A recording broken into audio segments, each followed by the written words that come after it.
निवेशक गण एवं कार्यकर्ता और मेरे भाइयों और बहनों, आपको सूचित करना चाहता हूं कि केडी सिंह की जेल की अवधि 17/2/2021 तक बढ़ गई है। यानी 17/2/2021 तक की जेल में रहेगा। हालांकि मेरा लगातार प्रयास है कि केडी सिंह की जेल की अवधि आजीवन हो, और मेरा लगातार ये भी प्रयास है कि एल्केमिस्ट ग्रुप के 225 निदेशक, जिसकी लिस्ट में पूरे देश के सभी मंत्रियों को, प्रधानमंत्री को, मुख्यमंत्रियों को, पुलिस अधिकारियों को, थानों को भेज चुका हूं, एवं केडी सिंह के लड़के, बहू, एल्केमिस्ट के 15 चार्टर्ड अकाउंटेंट और 100 शीर्ष कर्मचारियों को भी मैं आजीवन जेल भिजवाऊं। और इसके लिए लगातार मैं प्रधानमंत्री, गृह मंत्री, वित्त मंत्री को भारी भरकम याचिकाएं भेज रहा हूं और भेजता ही रहूंगा जब तक ये जेल नहीं जाते।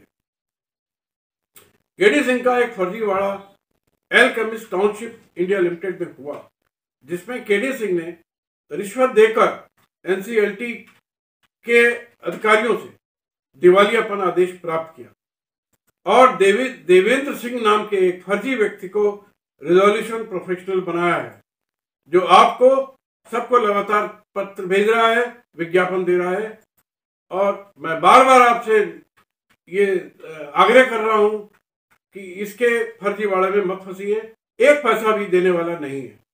इसके संबंध में मैंने देवेंद्र सिंह के खिलाफ एक विस्तृत आपराधिक शिकायत देश भर के सभी थानों में, आपराधिक थानों में प्रधानमंत्री सहित मंत्रियों को, सभी मुख्यमंत्रियों को और सभी पुलिस कमिश्नर्स को भेजी है, जिसका लिंक मैं इस वीडियो के साथ दे रहा हूं।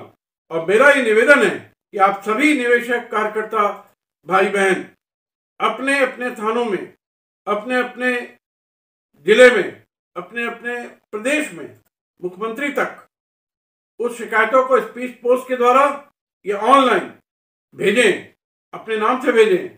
इसके अलावा मैंने दिवालियापन आदेश के विरुद्ध अपील और याचिका एनसीएलटी को और उपरोक्तानुसार सभी केंद्रीय मंत्री और मुख्यमंत्रियों को भेजी।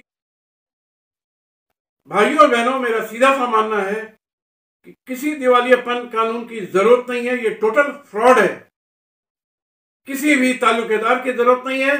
सीधी सी बात है, निवेशकों ने पैसा दिया है, उनका पैसा पेमेंट के दिनांक से आज तक का 2% मंथली ब्याज जोड़ करके उनको दे दिया जाए। इसके अलावा और किसी बात की कोई आवश्यकता नहीं है।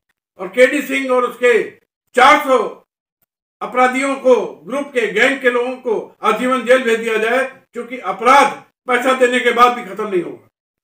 सर्वोच्च न्यायालय हेतु मेरी याचिका तैयार है भाइयों और बहनों, लेकिन सर्वोच्च न्यायालय में वरिष्ठ अधिवक्ताओं को उनकी फीस न दे पाने के कारण याचिका नहीं जा पा रही है, जिसके लिए मैंने आप सभी से निवेदन भी किया था, लेकिन मुझे आर्थिक सहयोग नहीं मिल पा रहा है। और जैसे ही मैं आर्थिक रूप से सक्षम होऊंगा भाइयों और बहनों, ये याचिका दायर कर दूंगा। इसके अलावा एल्केमिस्ट की सभी 100 कंपनियों का फॉरेंसिक ऑडिट का मतलब होता है एक एक रुपए का की प्रॉपर जांच, ये रुपया कैसे आया और कहां गया। तो 100 कंपनी का पूरा फॉरेंसिक ऑडिट कराने हेतु मैंने भारत के वित्त मंत्री, प्रधानमंत्री और ऑडिटर जनरल ऑफ इंडिया और सभी मंत्रियों को निवेदन किया है। इस फॉरेंसिक ऑडिट से एल्केमिस्ट ग्रुप की सभी कंपनियों के सभी फ्रॉड खुलकर सामने आ जाएंगे और काम बहुत आसान हो जाएगा। इस प्रकार मेरी अनेकों याचिकाओं के माध्यम से यह तय हो चुका है कि केडी सिंह और उसकी 100 एल्केमिस्ट कंपनियों ने पिछले 10 वर्षों में, हालांकि फ्रॉड तो 10 वर्षों से अधिक से कर रहा था, लेकिन खासकर 10 वर्षों में, जब से ये राज्यसभा सांसद बना है और जब से ये बीजेपी सरकार आई है, तब से 1 लाख करोड़ का फर्जीवाड़ा किया है 1 करोड़ लोगों से, और कभी कोई वैध काम नहीं किया, कभी कोई लीगल काम नहीं किया। एक नंबर का देशव्यापी लुटेरा है। आप लोगों को एक खास बात और बताऊं कि केडी सिंह के गिरोह में, ये सब मैं जांच कर रहा हूं लगातार, अच्छी संख्या में चरित्रहीन लड़कियां भी शामिल हैं, जिनका प्रयोग केडी सिंह द्वारा अनेक मंत्रियों को, अनेक आईएएस, आईआरएस, आईपीएस मंत्रियों को खरीदने में इस्तेमाल हुआ है, किया है। इन सब की सूचना मैं ईडी को भेज चुका हूं, सबके लिंक भेज चुका हूं। इस कार्य के लिए केडी सिंह ने हिमाचल प्रदेश में कुफरी में होटल और दिल्ली में 5 गेस्ट हाउसों का इस्तेमाल किया है। भाइयों और बहनों, मेरा एक ही लक्ष्य है कि एलकेमिस्ट ग्रुप की एक एक निवेशक का पैसा मैं ब्याज के दिलवाना, केडी सिंह और उसके 400 अपराधियों को आजीवन जेल भिजवाना और केडी सिंह के फर्जी साम्राज्य को हमेशा के लिए नेस्त नाबूद कर देना, ताकि दोबारा हिंदुस्तान में केडी सिंह जैसा आर्थिक हत्यारा पैदा ना हो।